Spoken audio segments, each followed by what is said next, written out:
All right, this is Garrett Fry with the VFX Horde. We are doing our second dailies here. We are looking at concepts, revised concepts. People have made their corrections and updates to their concepts, and they've included with that a 3D lineup. So I put out a video about how to line up your footage to 3D geometry so that you could do a 3D lineup. So we're taking a look at that. So first of all, first off here, we have Alessio, and Alessio is taking on the one of the alleyway shots. So this is the original plate, and this is the addition here, and this is a 3D lineup. Okay, so it's a little bit hard to see, but something that you could do with this is, Alessio, is just turn on the wireframe and then make a selection so the wireframe is green and it kind of makes it pop. But more or less, we can see here that the checkerboard, and it looks like it is definitely looks like it's 3D aligned here. So that's good. Make sure that your perspective is correct in these areas. So that's looking good. So I can see from the notes here that you have you've modified the perspective and the scale of the door. You added more water on the asphalt, which is cool, and you modified the trash bags, the scale, and composition. So I would say that it is in a much better place for scale wise. So I would say like this area right here is looking actually really nice for composition purposes. And I think this area is looking really nice here. And I would say this is looking good here. There's just something a little bit wrong with this. It's kind of, I think this is slanting down too far. So on this one right here, let's maybe tilt them up just a little bit. And then I think that it should be probably just overlapping just a little bit more. So like this one, and this one, maybe a little bit closer. So maybe drop this one down just a little bit. I think would make this feel just a little bit better. So so that would be here. So leveling this guy off right there, bringing this one down just a little bit, and bringing this one down just a little bit. So they're all kind of more or less at the same distance. Because if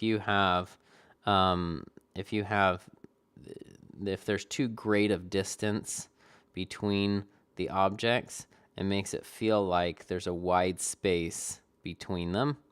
But we know that these are right next to each other, so actually they should be pretty darn close where they hit the ground, right there. So that's the difference of this and this. So the strange thing that we're seeing with that is that these are, we know they're all close together, but the ground where they're hitting shows that they're far apart. So visually that doesn't make sense. So I think like I said, this side, this stuff is looking really good. This one I think just needs to be looked at a little bit. There. I think that also I wanted to mention to you about your contact shadows here. I think they're a bit too big. So everywhere that we see these contact shadows, it makes it feel like it's kind of hovering over the ground on all of these. So I think especially this, where it's actually, if there was this wide of a shadow like this from this object to this wall, then it makes it feel like it's kind of hovering over it, especially this one here where we know it's really actually hitting that wall. So I would lessen that contact shadow, and I think that will work out a lot better. So go and revisit all those contact shadows. Make sure especially on the bottoms, that you don't have really soft ones, but they're pretty tight under there. I think the value of all of your trash can or trash bags and things are too bright. So this looks like it was shot in an open, like an open area, and we know that this is not like a totally open area. It's kind of this enclosed area, and so it has a bit too much ambient light to it. So I think it can be graded down actually quite a bit. So like on your curves, in Photoshop, I would probably do a combination of pulling it down from the top and then maybe like sloping it just a little bit. So like grabbing in the middle, just pulling it down, pulling it from the top. That's gonna make these highlight areas go down when you pull it down in Photoshop. If you pull it down in the middle, then it's gonna pull down all the mid values like right here and make them kind of a bit darker. And then if you leave your darks there, then your darks will be about in the same spot. So your black levels seem okay. It just seems like overall these are really bright. Also, I feel like they're just a bit too blue. So if you look at that, this is, if you were to compare this right here to this, you'd see that this is really blue. And so even on the blue channel on your curves, just bring it down from the top. So if it was there, just bring it down from the top a little bit. You probably don't have to do it very much, but anytime you do that, you're gonna bring, and you'll see this while you do it, you'll bring down the blue, and then all of a sudden they look green. And then in the green channel, you bring it down just a little bit more, because these right here should just have a tint of red on them. So yeah, because this whole environment, it's kind of red. Everything is a bit red. Even this asphalt that, is supposed to be gray, it looks red. So this middle gray is red, so all of this should be red.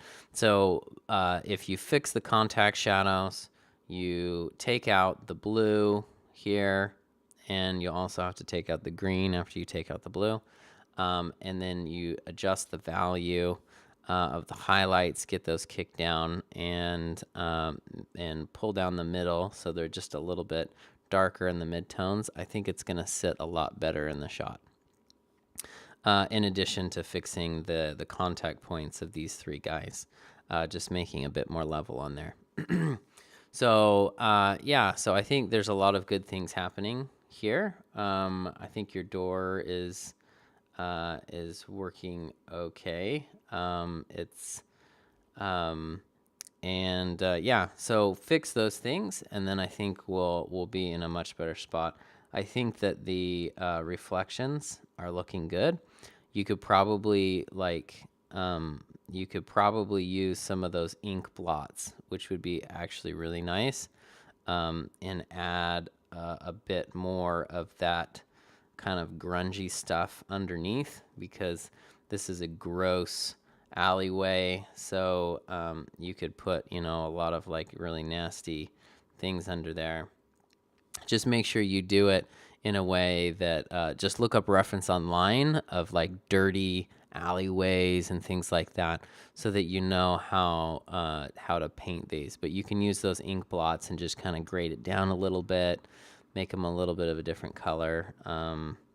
Yeah. Also, this water is looking good. However, this little edge right here, I think is just a little bit too simple. It feels like a painted edge. So I know that this is a concept and you're bringing it forward. So while you're working on that, just make that edge have a little more detail. So it's not so simple. If simple shapes look really bad, where you can, maybe just put some more, detail in that, and you can achieve the same, like a better result from having an edge that has more detail. to it, and something that's a little more, instead of something that's more simple. So I think that, see this window color right here? It's kind of blue. I think you're gonna have to match these guys here, that are in the plate right there. And I think that probably this guy right here, I think could also do with a grab it from the middle and pull it down in your curves. Just a little more, it feels just a bit flashed right there.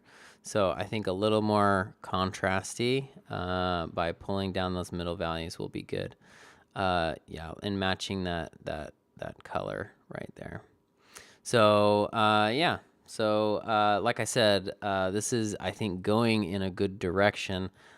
Just keep going, and when you make those changes, I think it'll be even better. Okay, so now we are looking at Emma. She's provided a new concept with a 3D lineup. So she's working on this city, or this shipyard shot. So this is the concept here, and this is the 3D lineup. Okay. Okay. It's great that this 3D lineup is working out here, and it looks like everything is good.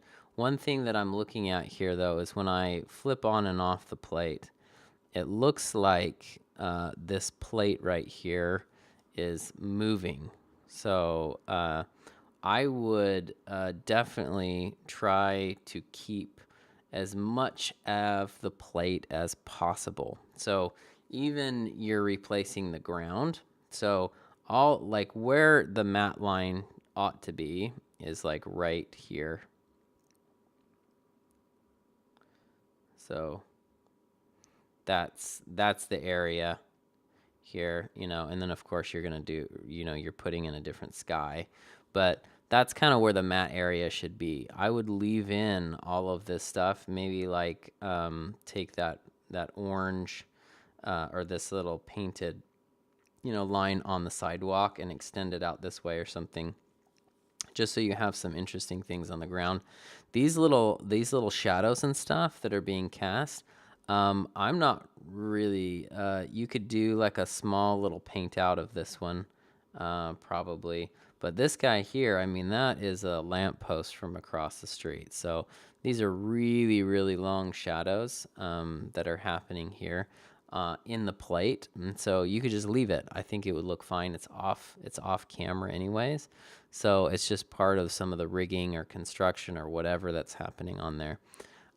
So like I said, make sure that this stays the same, and you're just adding in this area. Try to keep as much of this ground as possible. So if we take a look at your concept here, if I flip between the concept here, you can see that you are replacing a lot of the ground. And there is a bit of a slope here. It looks like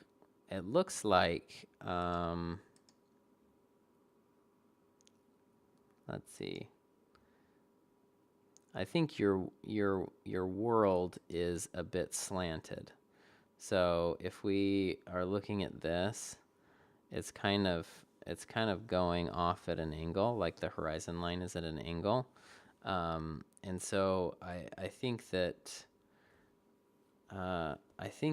when I look at your 3D, that maybe you should rotate your world just a little bit this way, and try to keep this, this is your guide, these guys here, but I think your horizon line and your ground plane just need to be turned just slightly this way, because it feels like everything is just falling off this way. So try to do that, because when I look at that, it just seems just a little bit odd. Yeah. So with that, this ground, believe it or not, I mean, like, this ground is going to sell the shot. And so right now you've replaced a big chunk of the ground. I don't think you need to. And so maybe you replace just this bit. So go out and try to find there is some photography in the library that you can probably use of asphalt going back into space, but you'll actually want to use a real photo of asphalt going back into space. And the reason I say that is because as opposed to just using kind of a texture and kind of painting in this stuff, is because there's a lot of visual cues that make this feel like it's going back into space. So definitely use a photo, maybe one that has the right lighting direction in it. And then with that photo, hopefully you're going to get some things like little potholes and cracks and things like that. That's going to make the ground interesting. Anytime you're doing stuff for matte painting, I'm always afraid of big open areas like this. This is a gigantically big open area. So that worries me, because open areas with these fields of color, it's very, very hard to sell and to make it feel like it's real. So what I would highly recommend you doing is that this area here, add complexity to this. And the way that you add complexity, well, for one, is keep the plate right here, and then your additions, just make sure that it's complex, and go and try to get a photo that maybe it's online, maybe you shoot it, you can get it maybe from the photo library of what's provided with the sequence.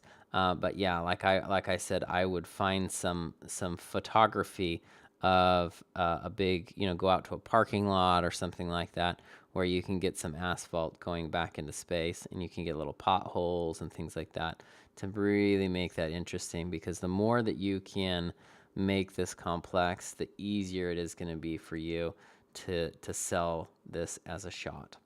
So also something that you will probably want to do here is have a little bit of a contact shadow right here, just a little bit darker along this edge, where and just very, very slightly get, because this is a very solid shadow all the way from here to here. It's a very solid shadow, and in this solid shadow, you can add just a little bit of a gradient, very slightly, so it's darker on this side and it gets a bit brighter on this side. And the reason for that is that these things that are closer to the ground, it has this like ambient occlusion kind of feel. It's this contact shadow thing going on. And as it goes out, there's more, I guess, light pollution coming in, and it's making this actually brighter out here. So you'll want to simulate that. Definitely go and look at the other shots in the sequence as for reference to see how that should look. So what you do is go through the plates and find some of these that are in shadow and cut it out and put it right here for you to look at. You're looking at these shipping containers. They're in shadow. You can see the shadow in the reference, and keep it right in your file, your Photoshop file, and use that as reference while you are grading this down to make sure that you are, really spot on with that. Also, I think that this here is a bit too simple. We have this shadow shape. It's kind of simple. I think there's some more things that you can do here that would be a lot more complex. So you can actually, since you have this set up in 3D already, you can just model something that has a complex shape, or actually put a bunch of the shipping containers off screen, so that you can so that you can get a really nice complex shadow shape, and then render that out, that shadow shape, and then use that as a mask. Just a black and white thing. Have this material be white in Maya, and then it's casting a shadow, and so you basically have a black and white mask, and then you just use that black and white mask in Photoshop as an adjustment layer, and then grade it down. So in addition to having a more complex ground, having a more complex shadow shape here on the right hand side is going to help a lot. And I think as those things come together, I think you're going to see some really nice, really nice stuff coming together here. Also on the, maybe a little bit on the edges, maybe you could wait till the end for this, but I think on the edges here that we could just maybe get like a little bit of kicks, little speck kicks, like we see up here. You see these little hot spots that are going up here, little specular kicks. I think you could have that here on the right, just a little bit right there. And then definitely you could have some of that, going on here. I do feel like, and it would just be in some select areas. So you see these guys, like that one there. Some of it has to do with that it's all right here in this area. We see less of it over here, but we do actually right here, we do see some of it, little kicks in here. So on these guys, I think that for one, they feel flashed. And what I mean when I say flashed is on the adjustment curves here in Photoshop. It's like you took that curve and pulled it up from the bottom so that it's doing this. And when you're doing that, it brings up the darks on it and it makes it feel flashed. So like it doesn't have any contrast. I think what you should do is actually just pull it down from the middle a little bit to make this feel like there's some dark areas, because there doesn't feel like there's any dark areas in here when you compare this, like the dark values of this versus this. These dark values are actually a lot brighter. So I think if you pull it down from the middle right there, then it will be better graded in there. Just remember that this should be dark in there. And then after you grade this, after being flashed, then you do put in a little bit of speck on these, which is those little kicks through there. So that will help that quite a bit there. So after you've made those changes, then it's gonna probably show up with other issues. So definitely move forward with this, and we're kind of refining it. We're bringing it to be more and more refined. And as you do that, it will show other things up, other issues that you have with it that you didn't realize you had until you start refining it down. And the refining process of getting this closer and closer to reality, the better you'll be at identifying some things that are wrong with it. So go ahead and make these changes, and then in the next dailies, we'll look at it, and definitely we'll see some more things that could be improved. But if you do that, like I said, if you do those changes, I think it's going to be right now it's in a good spot. You make those changes, it's going to be in an even better spot. Okay, we are looking at Jeffrey. So Jeffrey has revamped the concept with the 3D lineup, and he's color corrected. So this is the original. So he's saying that the color correction is not exact yet. So you're working on the color correction. So this is the concept, and that's your 3D lineup. Okay. 3D lineup looks good. I think there's one major issue that I'm seeing with this is that there's a different horizon line. So when I look at this, the horizon line to this is probably about there. Actually, if you were to follow these perspective lines down here, let's see if I can do it. Okay.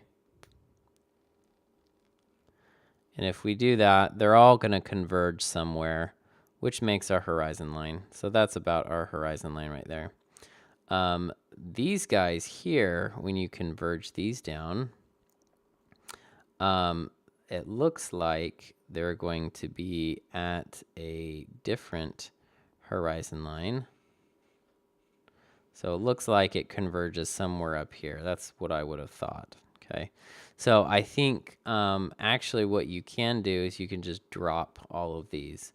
I'm not sure how that worked out with your 3D lineup, if all of these guys are hitting the same ground plane at the same level, because you should have one ground right here and in 3D, and all of these should be hitting that same ground.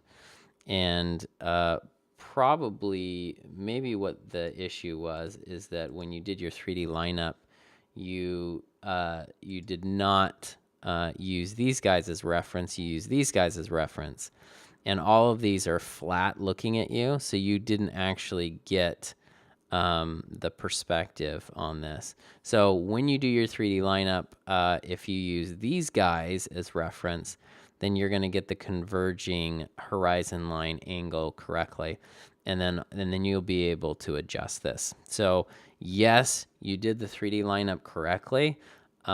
If you were just using these guys as reference, but if you use these guys as reference, then you're going to get the actual horizon line on that. So you said the correct color correction is not quite there yet, and so you know, the interesting thing about this plate is that this is in shadow here, but there's going to be a lot of bounced light into this area. So when you do your color corrections, these will most likely be darker in value than this right here. And unfortunately, we don't actually see a shadow side to anything.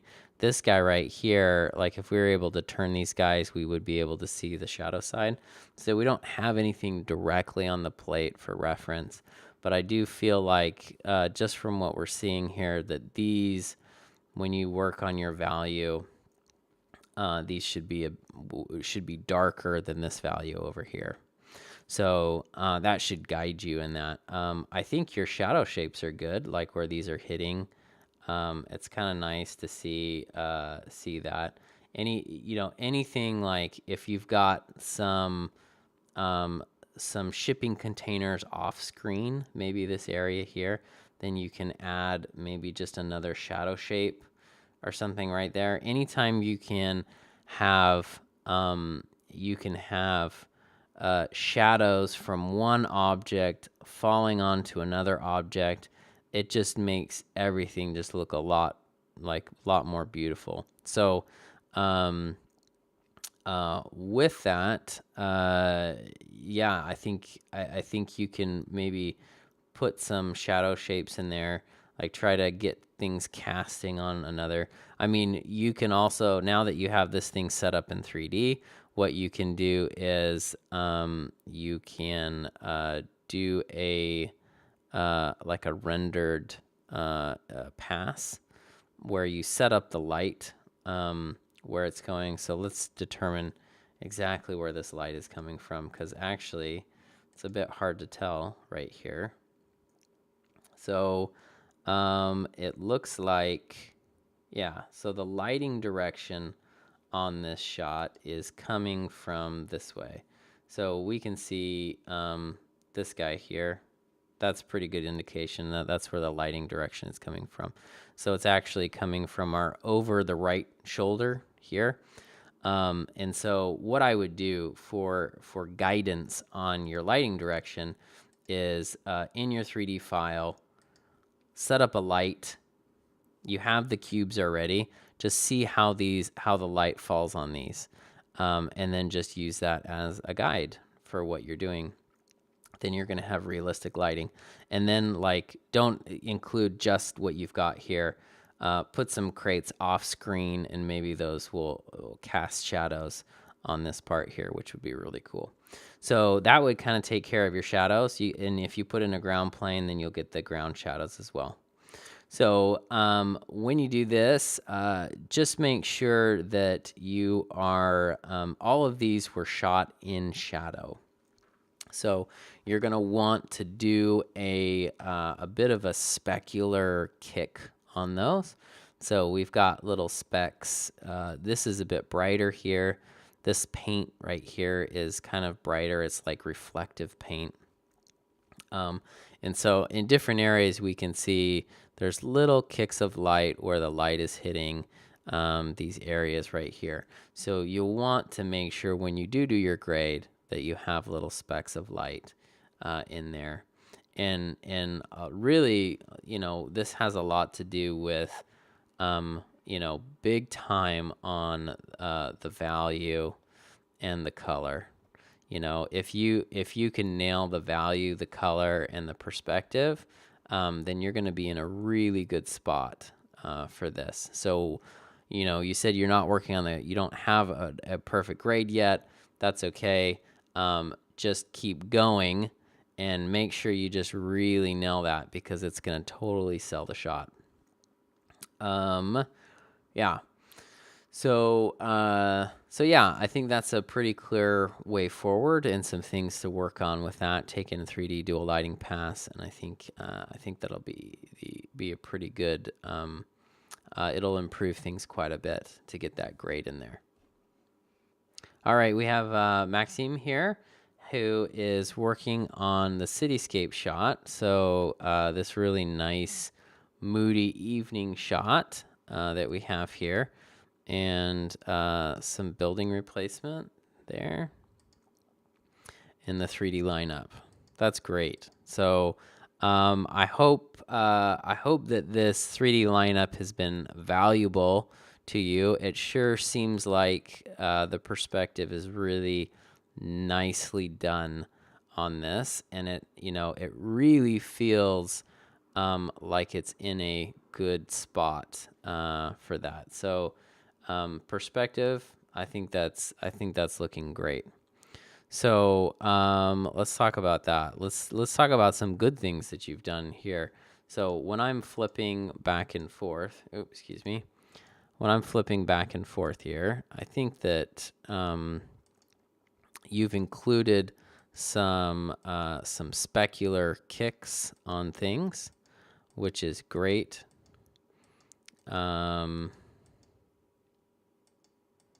Yeah.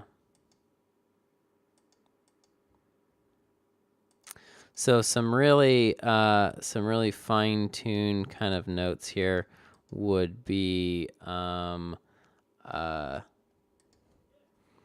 think this guy here, you have these little blue things going across here. I think you could probably continue those like little blue specks all the way up. So this is the plate. You can continue that up here, have little speck hits on that. I think this guy here definitely could probably do with some specs. So you can see in this area right here, we're seeing the hottest kicks. Actually, it extends out this way. So this area here, the hottest kicks. And so I think that would be reflected in this guy right here. So so I think definitely I think a couple things that you can do with that building.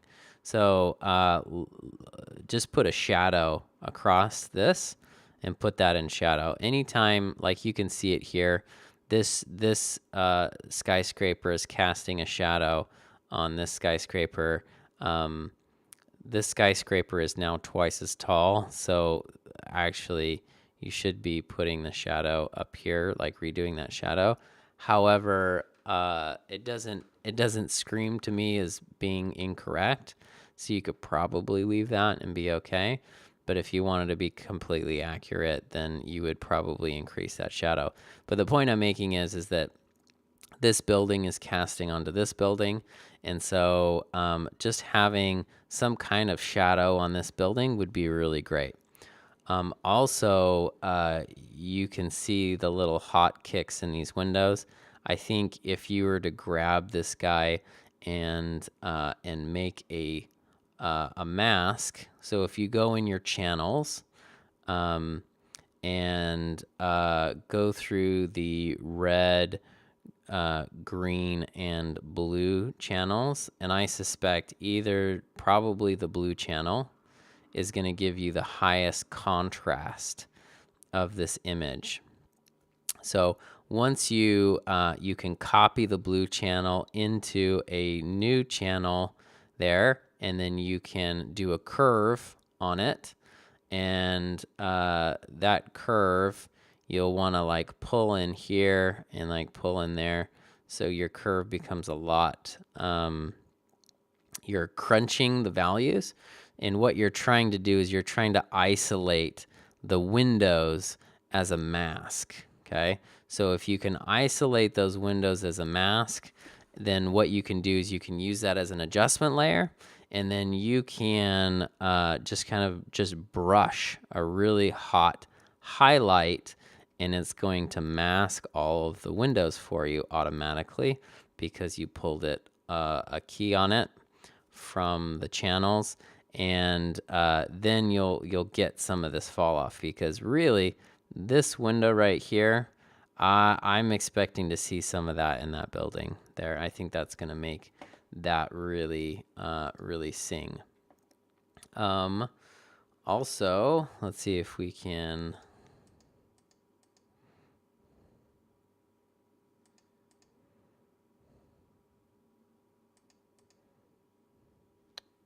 I think that, and these are kind of smaller notes, but I think that the highlight color here can be more gold.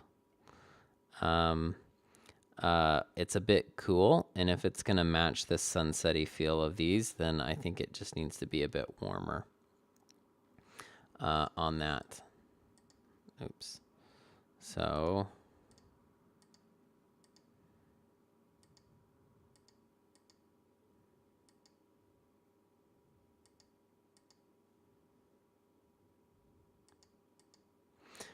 now,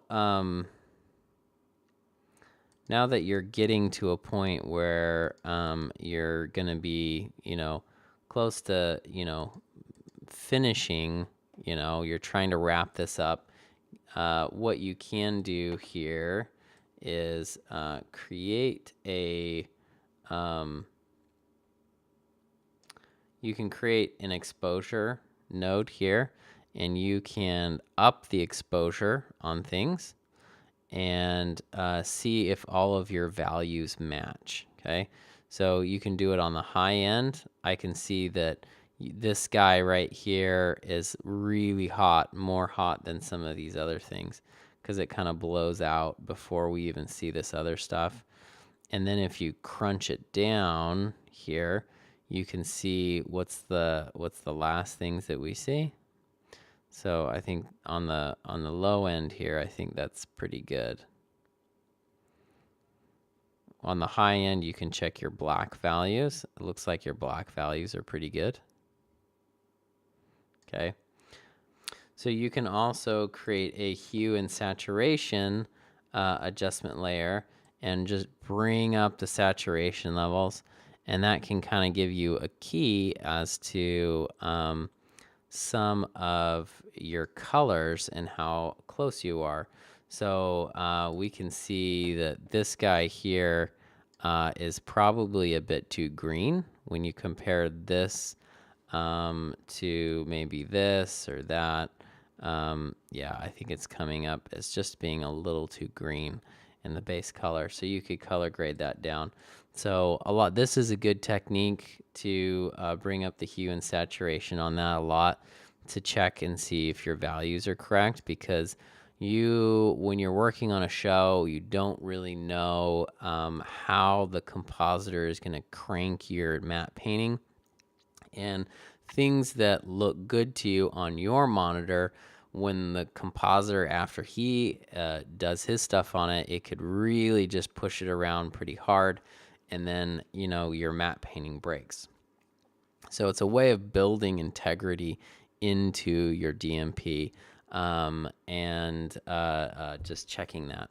So the other thing is that if you show this from your monitor onto a different monitor, there's a good chance that or a screen or screening room, it will make it so that things will be revealed that you didn't see before. So like something that looked red now looks green, and other things like that. So just doing this, turning this on, kind of helps to see where you're at with some things. Check your shadow color, make sure your shadow color is there. Probably I can see on this guy here, this side right here should probably be a bit more warm, maybe,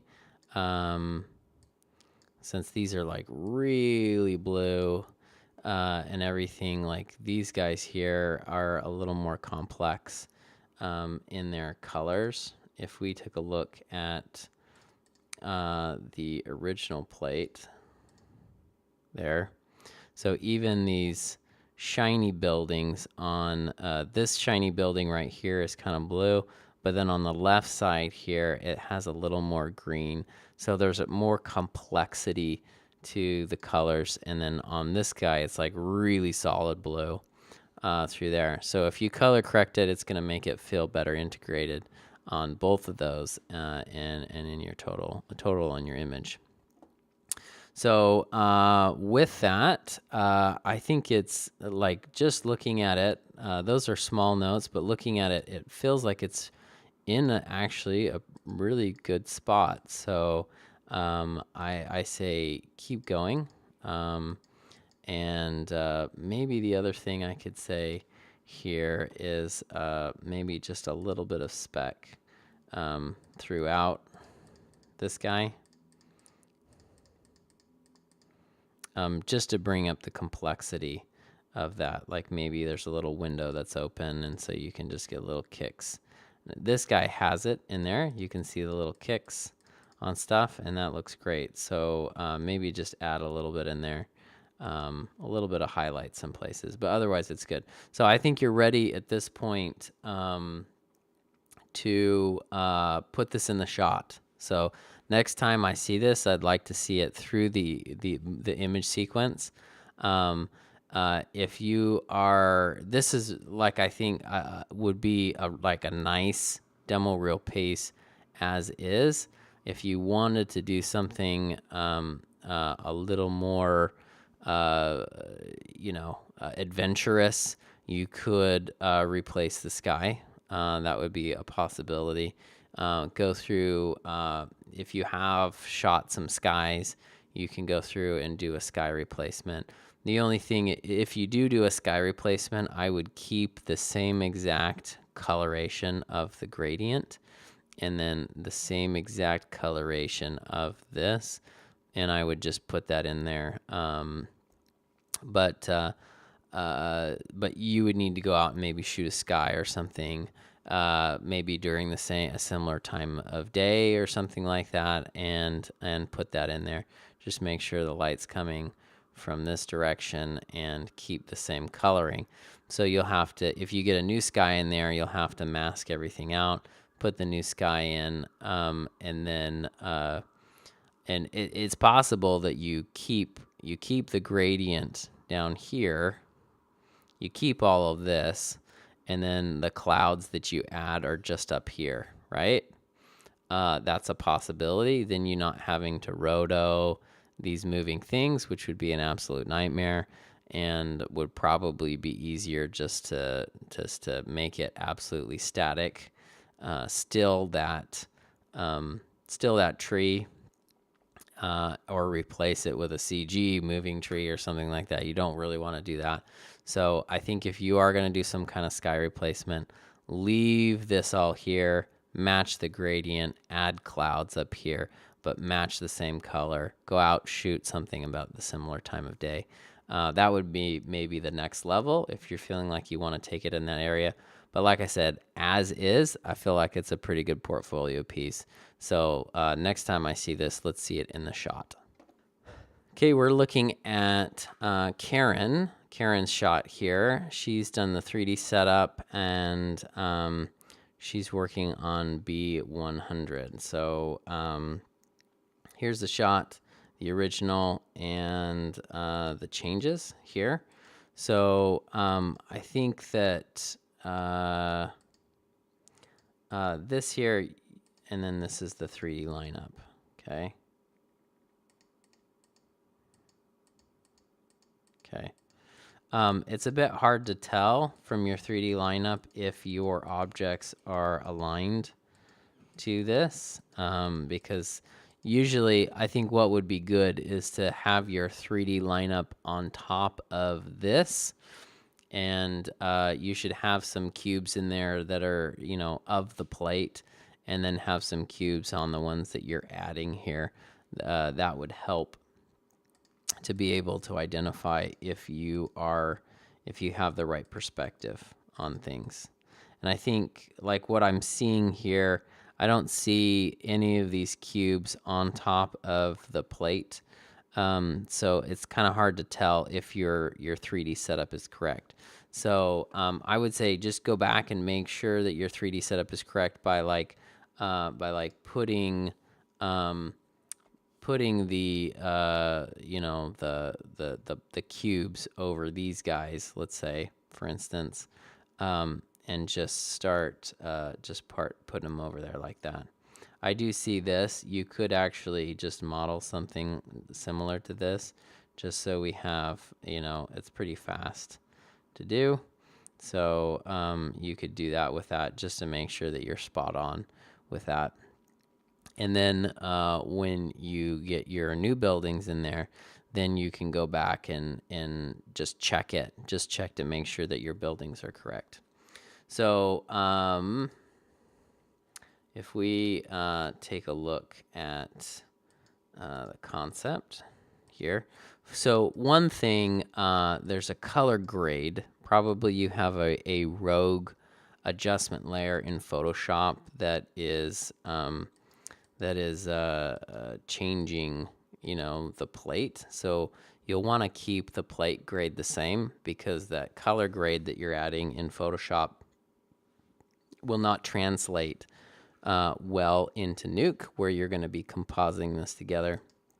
So make sure that that color shift that you're getting in Photoshop gets turned off. All right, so let's talk about this. So I think just make sure you've got like the base of that guy right there, that is being that's kind of exposed through. I would make sure that that gets masked out. Also, like the building here gets cut off. I think it would probably be better, because you're replacing this building, to just cut all the way down and use this whole space for this kind of mirror building right there. Also, I think one thing is scale. So if you look at and count the floors in here, I think you'll find, and that's just a real key thing that you can do to figure out scale of your buildings, is count the floors that you have. And the floors should be about the same. So I'm looking at this guy, and I can see that this building right here is actually, these two buildings here, when compared to this one, should be a lot bigger, because there's a lot more floors and it's about the same size. So this should actually be scaled up quite a bit. So maybe find a different building for that, or scale them up so that those fit in there. Also, just make sure, I can't really tell, but just make sure that this it's not low res. And make sure that all the photography that you're using is higher res. Also, black levels. So you can see here, this is a certain black level. That's pretty black, dark. And when you compare that to the plate, these are not as dark. So, and that's the atmospheric perspective. When it gets into the distance, there's all those air molecules that build up, and it actually fills in some of those dark areas with that kind of more flashed. So if you could do this a couple different ways, but simply if this were your color curve and you were to just kind of lift up from the bottom just slightly, it's going to take those dark values and kind of lift them up a little bit. And I think maybe it would match the surroundings a bit better.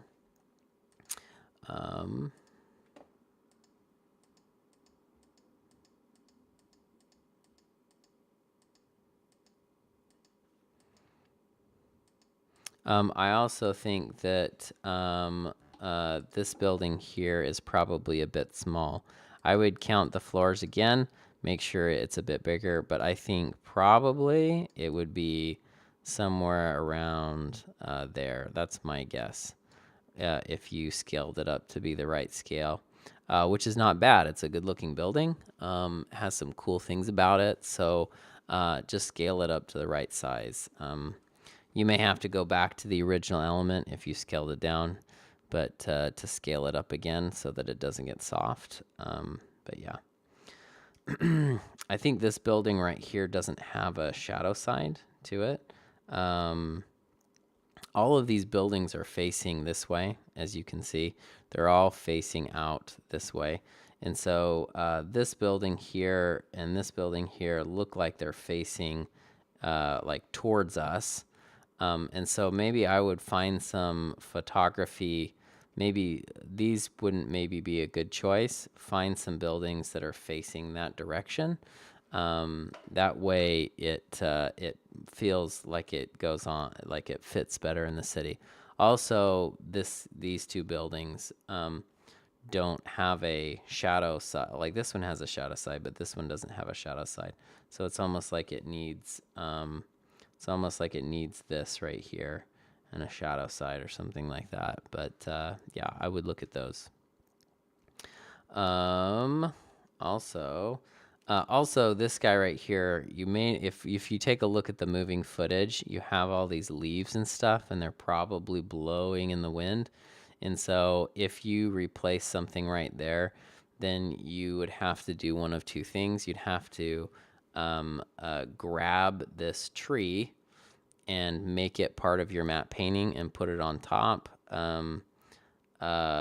which could maybe look a little bit awkward if these guys are blowing and these guys are not. But the thing is that you have to fit your building behind this tree, and the winds are blowing and stuff like that.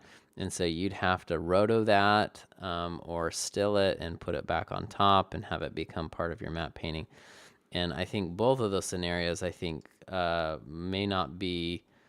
would be a lot of work. So I think probably don't replace something in this area so that you don't have to do with a headache. I think there's a lot of area right here that you could replace things, and then you don't have to fight that. So saying that, I do feel like we could see more buildings. So we've got a couple of buildings there. The feedback was to replace 50%, change 50% of the skyline. I don't feel like 50% has changed, and so I would go through and maybe do some bigger changes to that.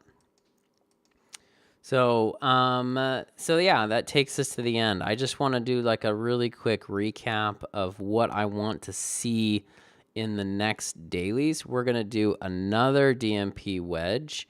And right here for Karen. So Karen, I'd like to see a DMP wedge from you. Maxime, I've already told you I'd like to see this in the shot. So I'm going to do a video of how to line up your camera, how to do the projection setup for this, and how to use the 3D camera. So I'll do a video on that and how to use this footage in that way. So next time, like I said, I'd like to see this rolling in some footage. So Jeffrey, so I think Jeffrey, the next time, let's do another DMP wedge where you've had an opportunity to do the lighting and that kind of stuff. Let's hone it in a little bit more before we put it into the shot. So and then Emma, yeah, I think there's still a bit to go on the ground and stuff like that. So let's see another DMP wedge on that. And then Alessio here. Yeah, let's get this graded. And why don't you provide both for me? I think that would be good. Like, it depends on if you can really nail these notes that I've given you. Then I think you could put this into the shot. Let's see the whole frame range of this guy in there, and then that way we can see it in the shot. So yeah, so let's see this in the shot, and let's do a DMP wedge because there are some things that we'll still want to figure out here, probably, and it's much easier to be able to flick these on and off to give you feedback for that. So great. So with that, I'm super excited. You guys are making tons of progress. These are definitely making progress forward. So keeping on, and let's get something going for our next dailies.